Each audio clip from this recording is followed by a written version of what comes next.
Let's go ahead and get started.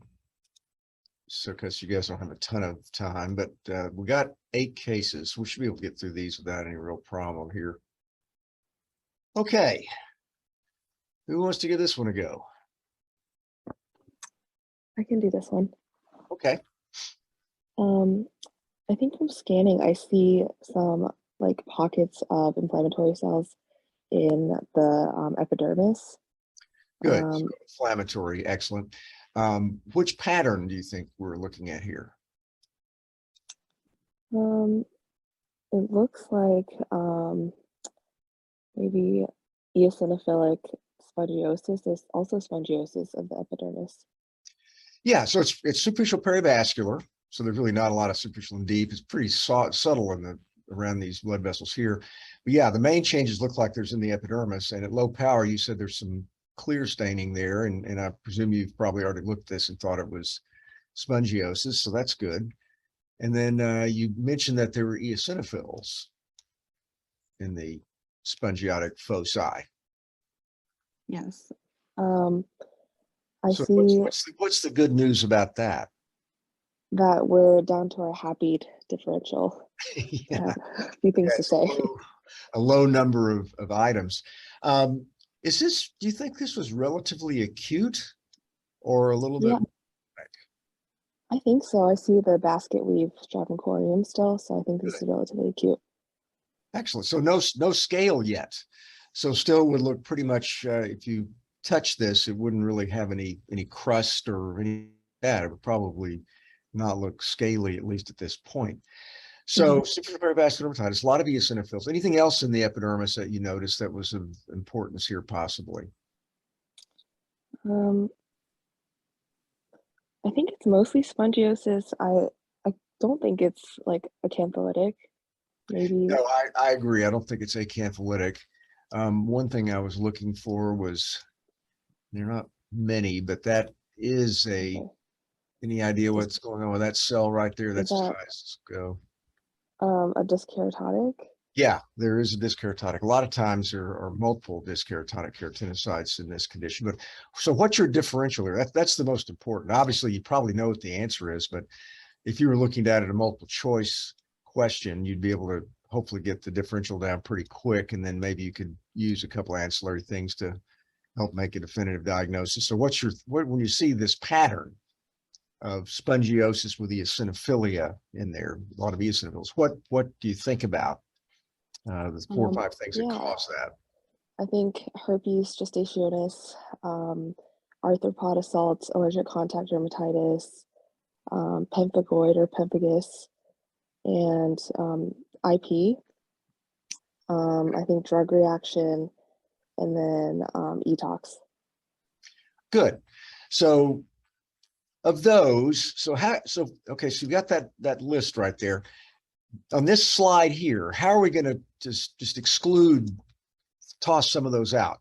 So we've gotten it down from the universe of spongiotic dermatitis. Now we've got spongiosis with the eosinophils, which makes it a lot smaller. Now let's get it really narrow and see if we can get it down to maybe 1 or 2 possible entities. So you mentioned herpes gestationis or pemphigoid gestationis, and the identical twin of that obviously is bullous pemphigoid. So do you favor either one of those in here, and why not? I do not. We just talked about how we don't see acantholysis. We don't see like the tombstoning, or we don't see subepidermal villi either, or eosinophils tagging along the DEJ for BP. Yeah, good. So yeah, right. So you rule out the pemphigus. So you can actually, it's good that you mentioned that. Actually, a lot of people don't know that, but you can get eosinophilic spongiosis in pemphigus vulgaris sometimes. It's rare, but you can see that. It's impressive when it happens. But yeah, you're right. If you the classic pattern of inflammation in pemphigoid, or EBA, the pemphigoid variant of that, or herpes gestationis, you see kind of a band-like infiltrate of lymphocytes and eosinophils. And if you do get spongiosis, it's usually relative. It's not usually these large spongiotic microvesicles. That's you can see that. That's not a real differentiating factor. But usually you do see a band-like infiltrate of lymphs and eos. And we really don't have that here. We almost have sort of almost like the epidermis is sort of sucked in all these eosinophils here. So it's a little bit different. What's not good for allergic contact dermatitis? I don't know if you would see just keratotics in allergic contact dermatitis. Usually not, but there's one other thing that you usually do see with allergic contact dermatitis we don't see here. Is it a lot more spongiosis and maybe EOs deeper down in the dermis as well? I'm not sure. Probably, but yeah, that's probably true. But the one thing I want to point out is the vascular cornified layer, because obviously allergic contact dermatitis are putting something on the skin. They almost always get crust and parakeratosis and some changes in the cornified layer. So that would militate against contact or nubular dermatitis. So we probably wouldn't like that as much. So these are really sophisticated, fine level things that we're talking about in differentiating these things here. So, just that would militate against that. But still, you'd say, well, it doesn't mean it couldn't be that, but it wouldn't be less likely given that there's this vascular cornified layer here.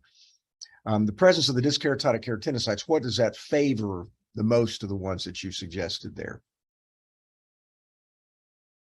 Um, maybe IP. Yeah, it favors incontinentia pigmenti. There's one other thing here too. Notice that there's these hair follicles are fairly small. There's no sun damage. It's probably taken for the trunk or extremities. This probably isn't a real super young kid. I mean, it's a pretty thick dermis here, so they're probably not in the neonatal intensive care unit. This may be a child that's maybe a little bit older.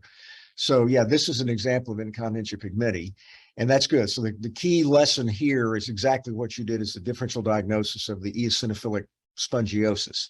And then if you want to sort of fine tune it, if you see diskeratotic keratinocytes, especially in number, a lot of times in IP, you'll see whorls related to that Nemo mutation that they get, these little clusters of diskeratotic keratinocytes. Here we have a relatively few number of them. And so if we saw this blind without any information, without those whorls of diskeratotic keratinocytes, we might just think of it. We wouldn't just slam the door shut, say it has to be that. This came from a classic sort of clinical scenario of that. You mentioned erythema toxicum neonatorum. Theoretically, that could look something like this. That almost gives more of a dermal-based infiltrate also. It's not purely just in the epidermis in that condition. It's almost kind of like a pustule. So that's slightly different, but that would be something that you throw in there. So that's good. That's exactly the way you should work through that differential. Okay, so now we've got a real-world biopsy. Things that we see. This you probably wouldn't get on the board examination here. Thank goodness. I can do this one. Anyway, okay, good. So there's like a kind of pretty well circumscribed nodule in the dermis that is, I mean, on low power, it kind of looks like there's some probably fat infiltration, as well as sort of a like gray blue stroma in some areas. Okay, so going back to the preliminary, you think it's more neoplastic than, Yeah. okay, and benign or malignant based on this? I mean, with the circumscription, I would say benign. So you'd say right. And is it epithelial or non-epithelial? I don't think so. I mean, when we're coming in, I think we're seeing a ductal differentiation. And that's epithelial, correct? Oh, sorry. Yeah. Okay, good. Just so we're sure. Yeah, so it's a type of epithelium, and it's ductal epithelium. So we're looking at a glandular, like some type of a benign neoplasm with some type of glandular differentiation. So let's go to higher magnification. Is there anything else you see about this? This is an interesting phenomenon here that you notice. We see this a lot of times in skin biopsies. It's really not actually very well studied. We think it's fatty metaplasia, but it's not, we see that sometimes in the middle of a nevus, or, sometimes sitting up in the middle of a skin tag or something like that. And it's, no one really and truly knows why that happens. It may be that there's stem cells of lipocytes up there that form little actual fat cells, but we see that a lot. So just so you'll know, you can sort of turn the volume down on it and just say, that's just kind of an interesting histologic finding that we see a lot of times in benign lesions, sometimes even in malignant lesions, but it doesn't mean much of anything. So it's not a fat tumor. So when we see this, you say, well, we're going to forget about this. We're going to focus on this and try to determine what's going on here. So what is there anything else about this that you notice that's helpful? Like of the ducts themselves, I mean, they look like they're like eccrine differentiation. They don't look like they're, kind of the more apocrine type cells. Good. We don't They're see any apocrine differentiation. That's exactly right. Now, is it possible that this could still be the ductal part of an apocrine gland? Yeah. Yeah, it could be. And that's why I don't like to argue about, Okay. about these myself. My former boss, Dr. Ackerman, he'd have these long diatribes about it has to be apocrine because he might find one cell. He says, see that? There's some apocrine differentiation. To me, it's a waste of time. But no, you're right. This is a ductal lesion. And so we want to think, when we're thinking of in dermatopathology, the most common are going to be eccrine or apocrine, and we don't see any obvious apocrine differentiation. So probably eccrine ductal. Is there anything else here that helps you with the possible diagnosis? I mean, I think like the other sort of this springs to mind sort of the idea of the like tadpole differential but I so like that was kind of making me sort of think of like particular entities, and I was thinking that this is probably like syringoma. What about this stroma here? It's What about this?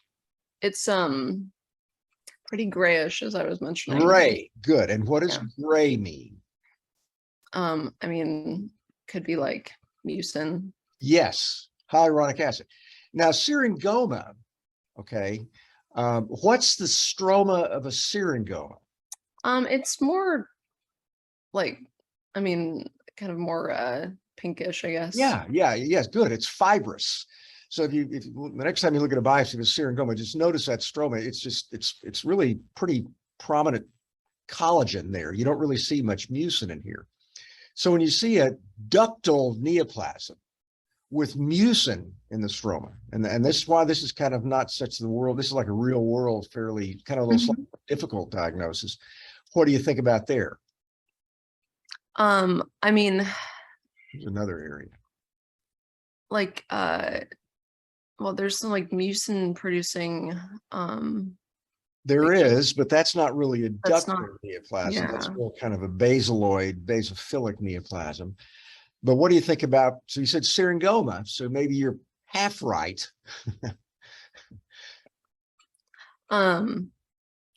What if this stayed here a little bit longer and we actually started forming some chondrocytes and some maybe some cartilaginous metaplasia? Oh, the chondroid syringoma. Yeah, chondroid syringoma. So this is what happens before you get the chondroid.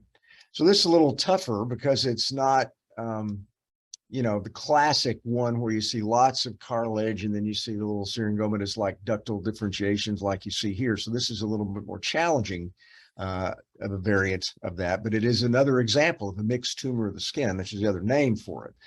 Now, one other sort of pearl, I don't know if they'll probably want to ask you this on the board examination, but they might. What if this, where's the two most common locations are the glabrous skin and then blank. Where's the other most common location where we see mixed tumors of the skin? I'm not sure. Anybody know? The salivary glands. And so minor salivary glands, I don't know, this doesn't look like it's on a mucous membrane. It's possible it could be like near the lip or something like that. But that's the other location. In fact, when they get into the salivary glands, they also get called different names. They get called pleomorphic adenoma. They still get called mixed tumor. They don't usually call them chondroid syringoma in oral pathology and in general pathology, but they call them pleomorphic adenomas, and they can get like mostly mucin and cartilage or mostly the ductal differentiation. So this will be kind of closer to the type that's got the ductal differentiation. Another pearl is if you want to stain this, you could obviously stain it for the keratin, for the staining the actual glandular epithelial elements, but you also can stain this for smooth muscle actin because they get myofibroblasts around these little areas. And that's basically thought to be the way these things work. The myofibroblasts contract, it kind of pushes the secretion out of the gland, if you will. So that's another stain that you can do, especially when you're looking at one of these in the oral cavity, for example. So a little different, but a nice example of something a little unusual for you here. Okay, let's take a look at this one.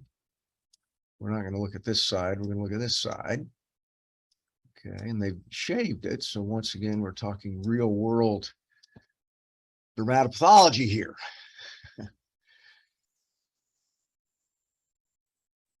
Who wants to give this one a go? I can try this one. Great.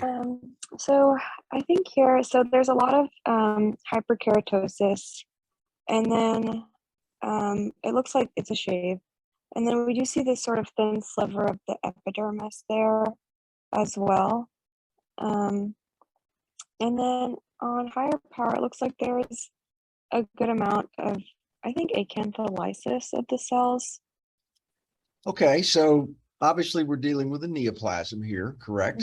Small Yes. little papule that they shave, probably rule out basal cell, you know, something like that.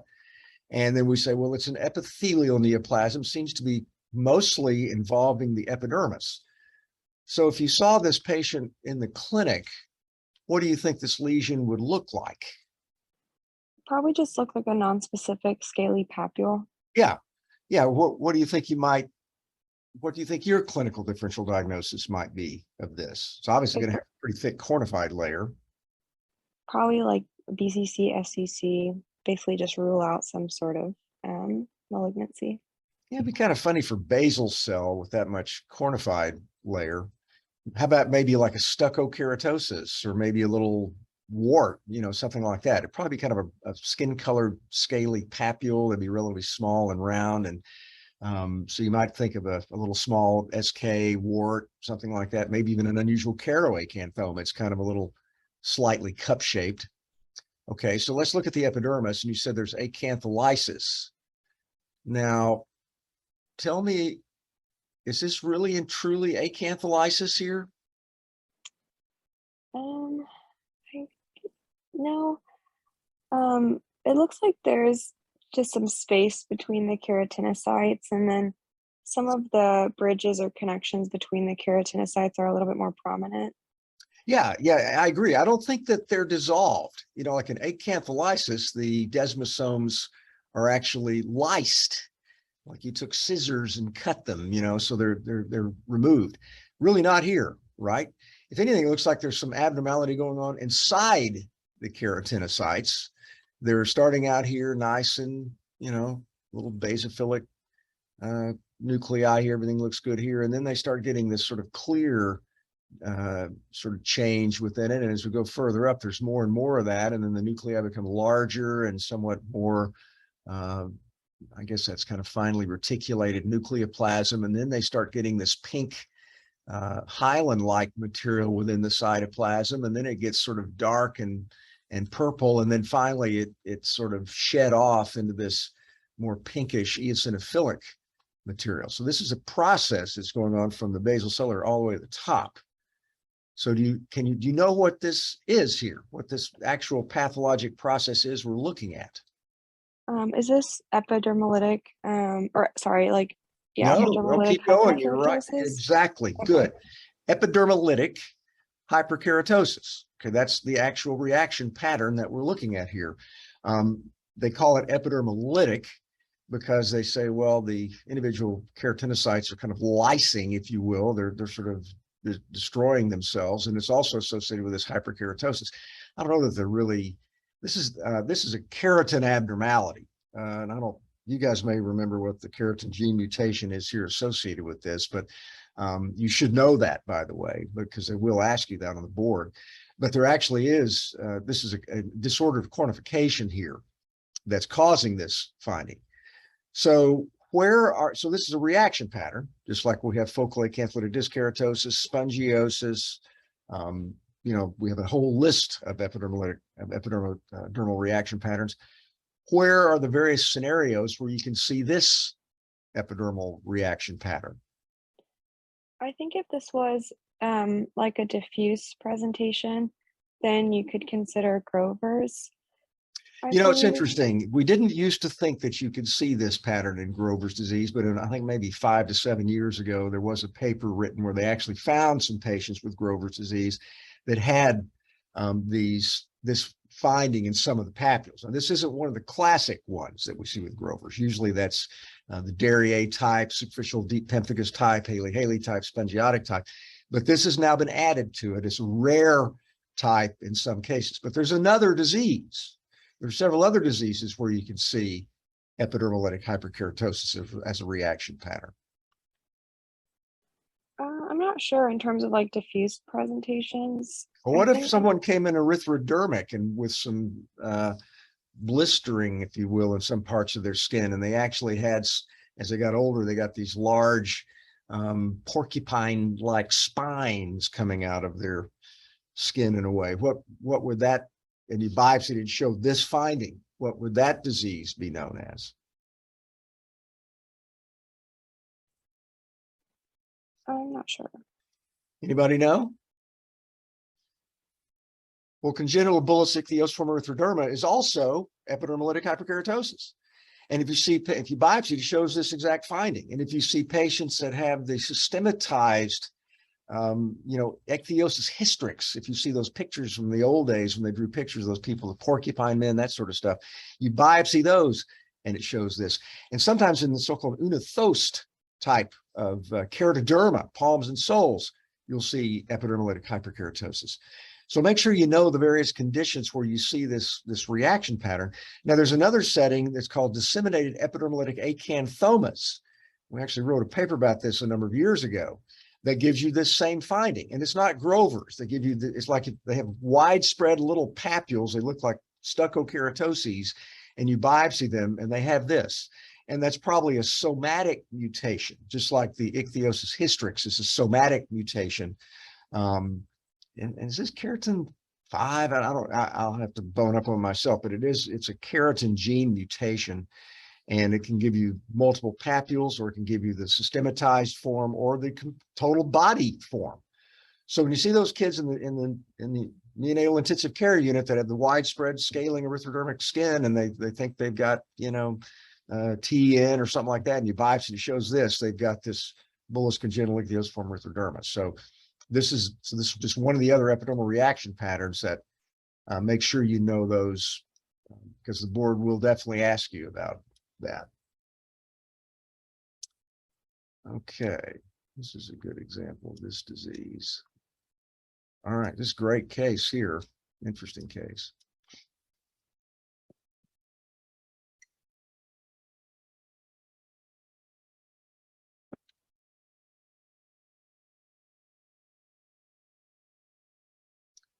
Who wants to give this one a go?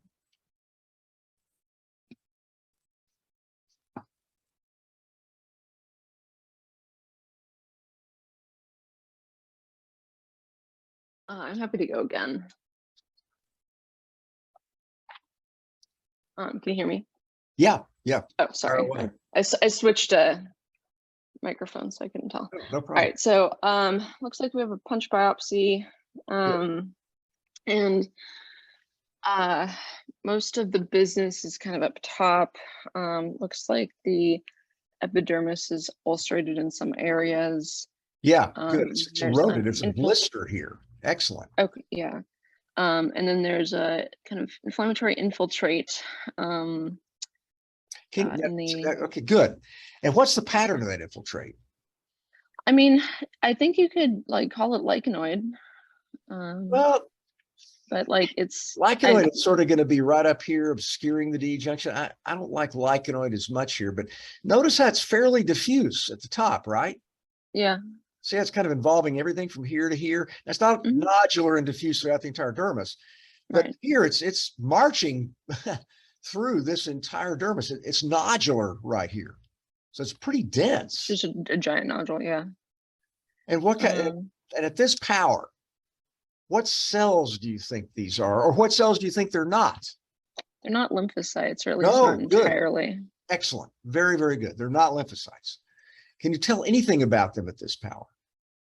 I mean, I would probably guess like there's some histiocytes in there, just There may with be, the color, they're but definitely, they definitely have relatively abundant cytoplasm. And so at a higher magnification, now we see eosinophils. there are a lot of Um, eosinophils here. Good. And let's forget the eosinophils for a second and let's look at these cells right here. And mm, I want you to notice something about these cells. They look kind of, they're like, I mean, they're epithelioid. there's a little bit epithelioid. I agree with that. Do they kind of look similar to one another?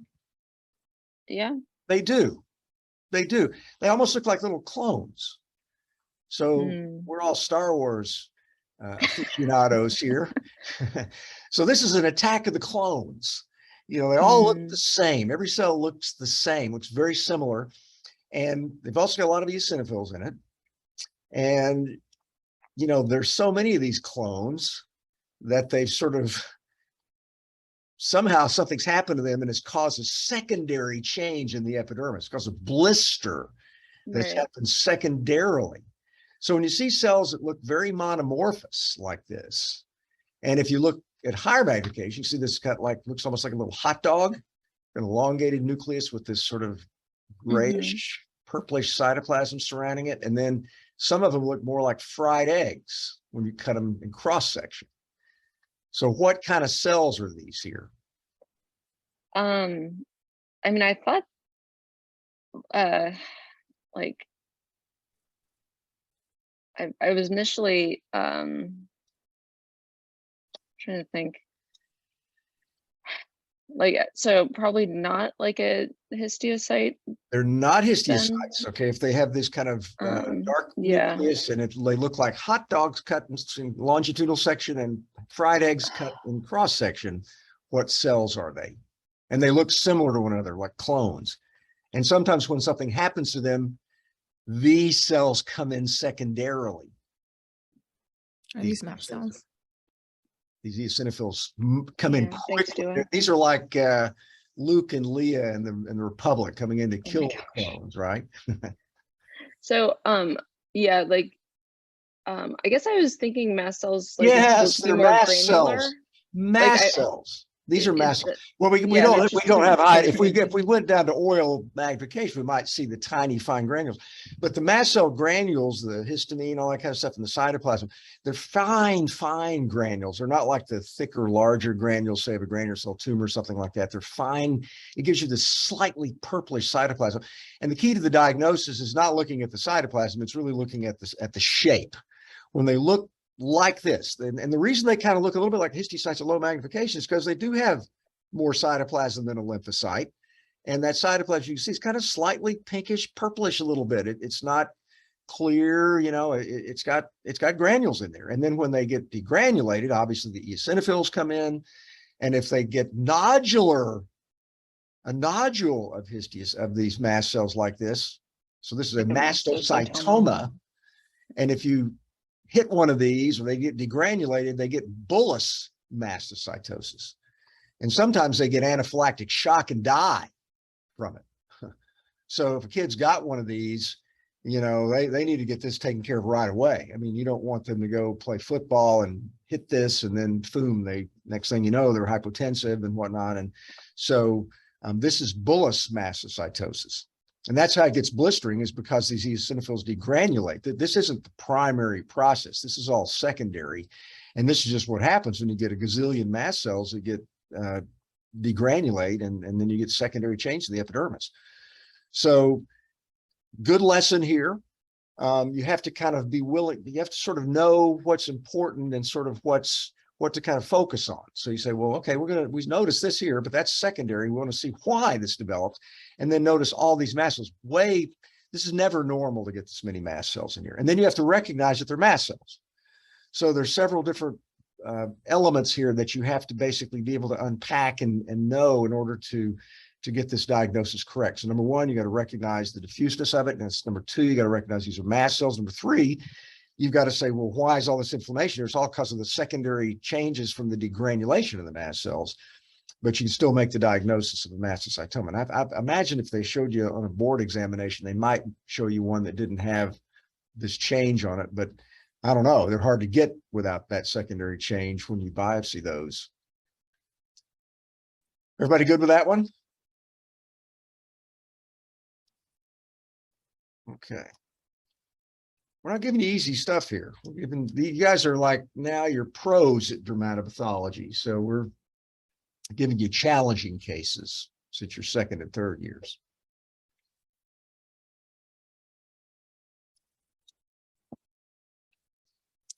Who wants to give this one a go?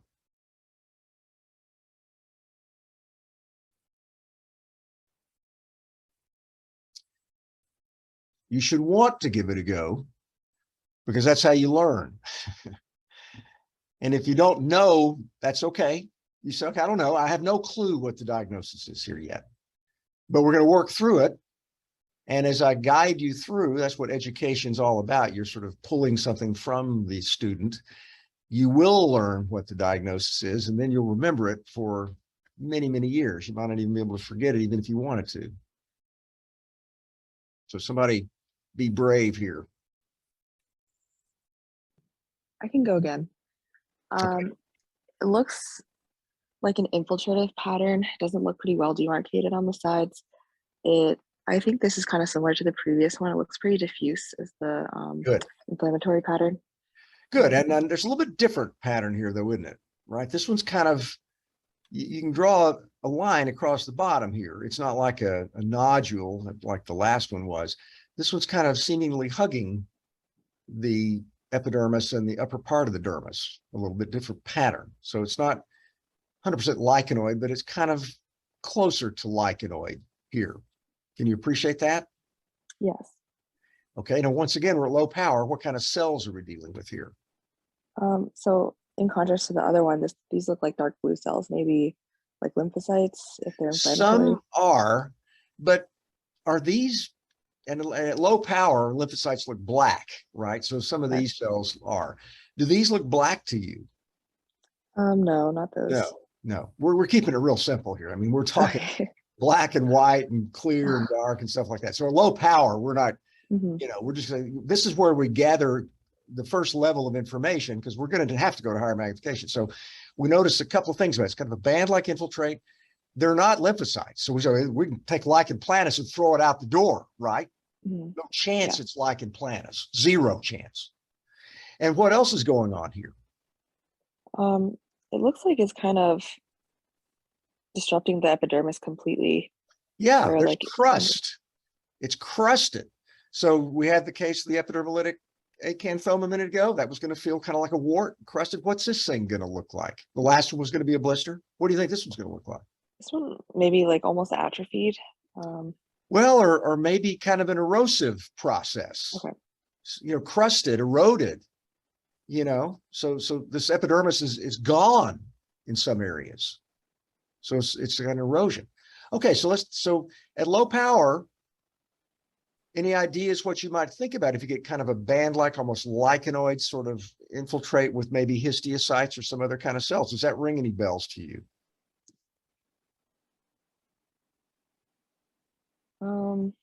It's another one of those short differentials. If I were to say to you like lichenoid granulomatous, and this may not be granulomatous, but it's kind of suggestive because a lot of these cells are pale, like they may be histiocytes here. Yeah. That's a short differential. I mean, gosh, there's only about 5 things that do that. You know, like syphilis can do it, granulomatous mycosis fungoides. There's a form of paraneoplastic lichenoid granulomatous infiltrate that can do that. You know, rarely some forms of Hansen's. It's a short differential, you know, lichen nitidus, but only focal areas there. Some cases of lichen striatus, it's low. So when you see that pattern, you think low. And then there's maybe a couple other things. But let's go to further magnification here, and let's look at these cells. So they definitely look kind of histiocytoid. There's an admixture of lymphocytes in here too, but they do kind of look histiocytoid, don't they? Yes. And is there anything else about them? What about up here? I mean, they look dyskeratotic up there. There's inflammatory cells like in pockets. Notice that they're actually in the dermis here, in the papillary dermis, but they're also within the epidermis. They're in the epidermis. So these things have gone from down here, or maybe they start here, you know, but they're involving the epidermis as well as the dermis. And unfortunately, this is as high as this thing will go, but let's see if we can maybe show you some good cells here. So sometimes cytology is helpful. Can you kind of get a sense that some of these cells have kind of a slightly reniform nucleus? So this is where I'm giving you a lot of good clues here to the diagnosis. Okay, I think LCH when you say reniform. Yeah. Now the board's not going to tell you that. So they're not going to say these are reniform nuclei, by the way, but these are Langerhans cells here. Okay. So, and it's interesting. So, you know, they talk about reniform nuclei, but I don't think a lot of these really are all that reniform. I mean, maybe some of them are, but they don't all look that way. That one, yes. I mean, you can see that kind of looks like a kidney bean shape there, but sometimes these, when they get larger and bigger, like when you get, you know, letter seaweed and some of that, and some of these kids, they don't always look reniform. And so, you know, if they had this on the board, they might give you like a stain, CD1A, or they might give you a, you know, S100 protein or something like that.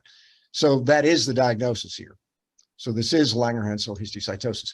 Now, what's the significance of these cells in the epidermis here? This is better. This field is much better for the, see, these are, you can appreciate some of these kind of nuclei have that kind of reniform shape here. See some of these? That's better here. And, you know, in my experience, they do kind of look like this sometimes. They get kind of large and round, and they don't always have that reniform nucleus. So they don't always look that way. They can kind of, these are neoplastic cells, and so they don't always look like the textbook. But what's the significance of the fact that they're involving the epidermis? I'm not sure. Well, this is one of the entities in the differential diagnosis of pagetoid intraepidermal conditions, like Merkel's cell, like melanoma, like mycosis fungoides. Well, Langerhans cell histiocytosis is in there also. So think about that in the differential when you think about pagetoid intraepidermal involvement. Langerhans cells can get up there also. And when they do, they cause necrosis of the epidermis sometimes and erosion. And this condition is commonly associated with erosive change. So when you see the seborrheic dermatitis-like change in children that have histiocytosis X or Langerhans cell histiocytosis and you biopsy it, it's not sebderm, it's because of all this crusting. It gets crusted and it's eroded. So it isn't really seborrheic dermatitis at all. It really looks like this. And if you look at individuals that get this in the intertriginous areas, adults that can sometimes get this, they get these petechial areas that are eroded like this. So remember that Langerhans cell histiocytosis gets into the epidermis, causes lots of inflammation, crusting, gets erosive. And sometimes if you just had a biopsy of this, you're like in trouble. You can't make the diagnosis of Langerhans cell histiocytosis of this type of thing. And we get biopsies sometimes of shave biopsies of this in the groin or whatever. And it looks like this. And we call it an erosive dermatitis with crust and spongiosis. And then it doesn't get better. And then finally somebody takes a punch and then lo and behold, it looks like the other area that we see. So you have to realize that it's the best place to biopsy is not the eroded area, is to get away from that. Biopsy an area that may be more indurated. It shows you this finding over here. And you can also sometimes get eosinophils like we see here. You can get neutrophils. You know, this is an inflammatory process. So it's a good example of that. So they might show you something like that on the board examination. Dr. Cockerell, Yes, can I ma'am. ask a quick question for the last Yes. one? Absolutely. Are there any other hints to it being a Langerhans cell besides like histiocytoid and the reniform? Like if I can't pick up the reniform nuclei? If they have, I'd say the epidermotropism should help you.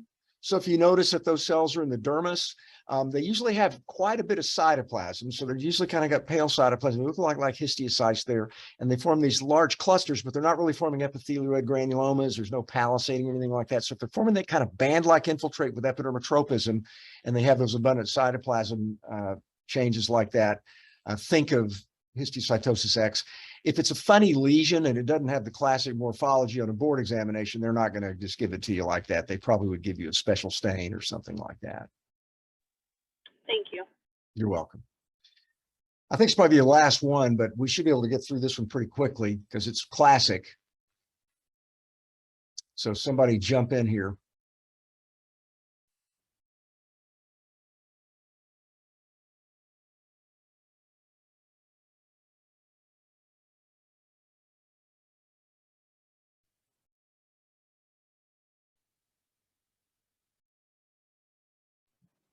This looks like lymphocytic, like infiltrate from scanning.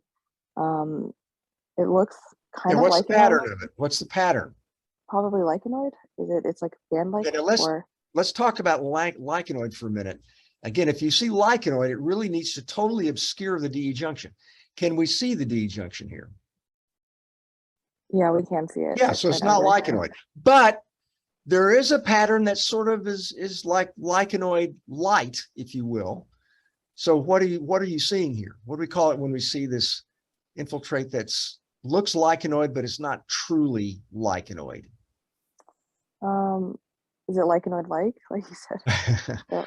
or band-like or Band-like, patchy, okay. patchy band-like infiltrate. Lymphocytes, you're right. Low power, here we see there's lymphocytes. And higher magnification, what else do we see now? I see dyskeratotics kind of going up the epidermis. Those really, are they dyskeratotic cells or are they Or possibly something else? they might actually be atypical lymphocytes going up. That's exactly what they are. So what's the diagnosis? Okay, MF. Yeah, it's mycosis fungoides. This is what you'll get on the board examination.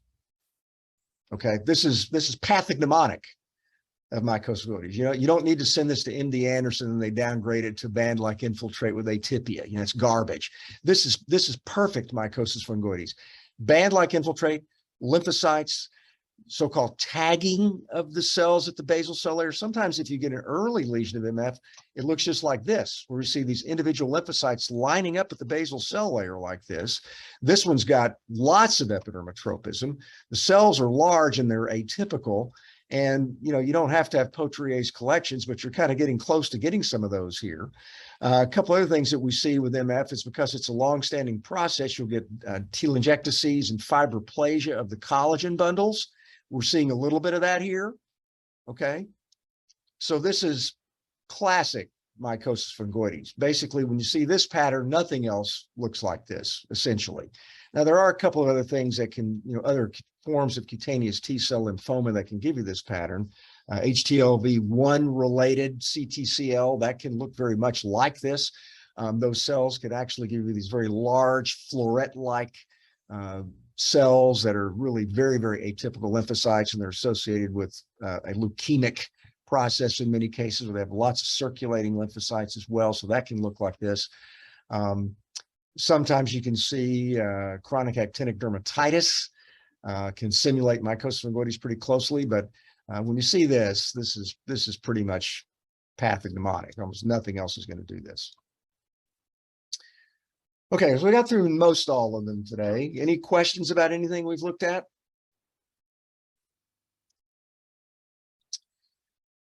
Okay, well, good luck. Thank you guys for attending this morning, and thanks for your participation, and we will see you guys next time.